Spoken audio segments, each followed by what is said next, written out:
महाराष्ट्र में पिछले 4 वर्षों के कार्यकाल की राजनीति में जो कुछ भी हुआ उसे देखकर राज्य के करोड़ों मतदाता अचंभित हैं, स्तब्ध हैं, स्वयं को ठगा समझ रहे हैं। अधिकांश मतदाताओं ने सरकार बनाने के लिए जिन लोगों को वोट नहीं दिया वे आज सत्ता सुख भोग रहे हैं। प्रदेश की राजनीति विचित्र मोड़ पर पहुंचकर अपनी इज्जत खोती जा रही है और प्रभावशाली नेताओं की चित्र विचित्र कारगुजारियों के कारण जनता लगातार उल्लू बनती जा रही है। पहले भाजपा शिवसेना ने विधानसभा चुनाव मिलकर लड़ा। अधिकांश मतदाताओं ने भाजपा शिवसेना की युति सरकार के पक्ष में वोट दिया और इसी को बहुमत भी मिला।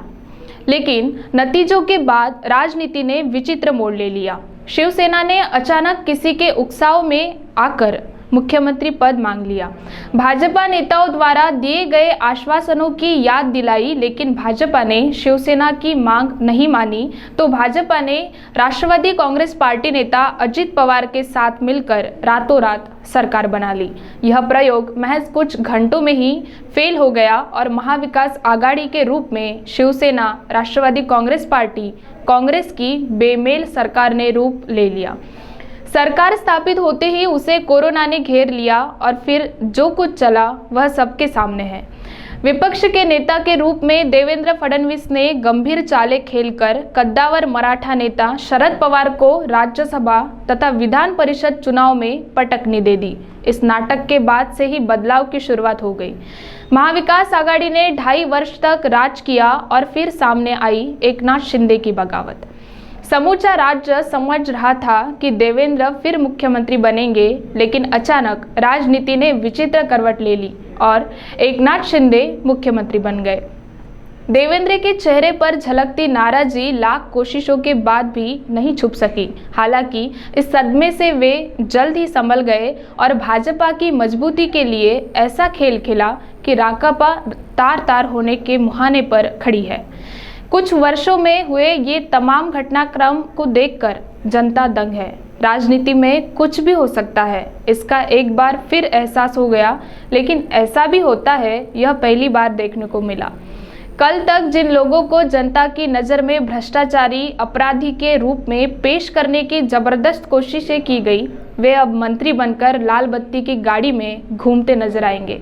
इन्हें देखकर जनता क्या सोचेगी यह सभी को पता होगा, लेकिन चालाकी भरी राजनीति के दिन अब लदते जा रहे हैं।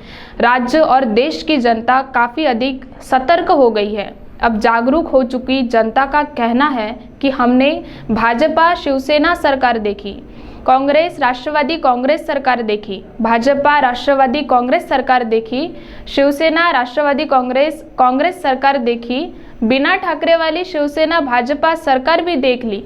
अब भाजपा कांग्रेस सरकार देखना ही बाकी है। यह मुराद भी पूरी कर लो ताकि मतदाता 4 धाम यात्रा करने के लिए मुक्त हो जाएंगे। Bureau report, Maharashtra TV 24। E rickshaw ने हमारी रोजमर्रा की जिंदगी काफी आसान कर दी है। अब ऐसे में परफेक्ट मोटर्स ने लाया है बैक्सी ई रिक्शा, जो सिर्फ सफर करने वालों की ही नहीं बल्कि सफर के लिए सारथी की भी जिंदगी आसान कर दे। बैक्सी, भरोसा जीत का।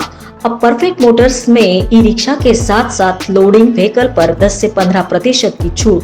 पहले आए पहले पाए, वो भी बिना पेट्रोल बिना प्रदूषण। परफेक्ट मोटर्स बैक्सी ई रिक्शा, ई लोडिंग व्हीकल उपलब्ध, life time servicing, labour charges बिल्कुल मुफ्त, अनुभवी टेक्नीशियन, बैंक फाइनेंस की सुविधा उपलब्ध, आपके खुद के इनकम पर लोन सुविधा भी उपलब्ध।